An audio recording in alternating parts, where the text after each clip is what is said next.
নমস্কার, কলকাতা টিভিতে আপনাদের সকলকে স্বাগত। রাজ্যের সরকারি কর্মচারীদের ডিএ ৩রা সেপ্টেম্বরের মধ্যে দিতে হবে। সুপ্রিম কোর্টের নির্ধারিত বিচারপতি ইন্দু মালহোত্রা কোম্পানির রিপোর্টে এমনটাই উল্লেখ করা হয়েছে। মূলত এই রিপোর্টে যে বিষয়গুলি উল্লেখ করা হয়েছে, ২০০৮ সাল থেকে ২০১৫ সাল পর্যন্ত প্রাথমিক ডিএ আগামী ৩রা সেপ্টেম্বরের মধ্যে প্রদান করতে হবে।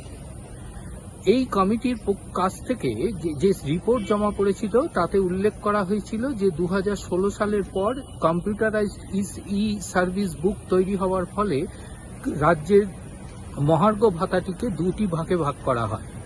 একটি ২০০৮ সাল থেকে ২০১৬ এবং ২০১৬ সালের পর থেকে ২০১৯ সাল পর্যন্ত ডিএকে ভাগ করা হয়।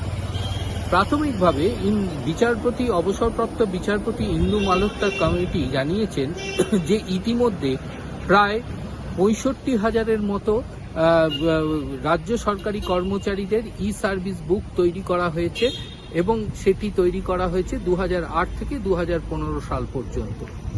পুজোর আগেই এই সমস্ত প্রাথমিকভাবে এই কর্মচারীদের ডিএ প্রদান করতে হবে। বাকি এখনো প্রায় ১,৩৩,০০০-এর মতো মোট রাজ্য সরকারি কর্মচারীদের যে রয়েছেন তাদের বাকি ই সার্ভিস বুক তৈরি হলেই তাদের মহার্ঘ ভাতা পেয়ে যাবে। ইতিমধ্যে রাজ্য সরকারের এই মহার্ঘ ভাতা দিতে প্রায় ১১,০০০ কোটি টাকার মতো খরচ হবে। বিচারপতি ইন্দু মালহোত্রার কমিটিকে পরিষ্কারভাবে সুপ্রিম কোর্টের নির্দেশ ছিল রাজ্য সরকারি কর্মচারীরা যাতে উপযুক্ত সময়ে তাদের বকেয়া মহার্ঘ ভাতা পান সে বিষয়ে তাদেরকে নজরদারি করা। সেই মোতাবেক রাজ্যের আর্থিক অবস্থার কথা পর্যালোচনা করে অবসরপ্রাপ্ত বিচারপতি ইন্দু মালহোত্রার কমিটি পরিষ্কার নির্দেশ দিয়েছেন যে পুজোর আগেই প্রাথমিকভাবে এই বকেয়া অর্থ দিয়ে দিতে হবে।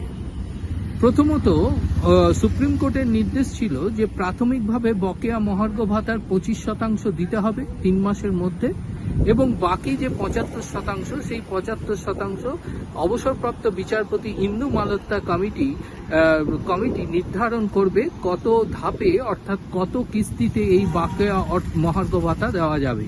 সেই মোতাবেকই অবসরপ্রাপ্ত বিচারপতি ইন্দু মালহোত্রার কমিটি সামগ্রিকভাবে যে রিপোর্ট পেশ করেছে তাতে পরিষ্কার বলা হয়েছে প্রথম কিস্তিকে এই পুজোর আগেই এই প্রায় ৬৫,০০০-এর মতো সরকারি কর্মচারীদের মহার্ঘ ভাতা প্রদান করতে হবে। অর্থাৎ রাজ্য সরকারি কর্মচারীদের কাছে খুশির খবর যে পুজোর আগেই তারা মহার্ঘ ভাতা পেতে চলেছেন।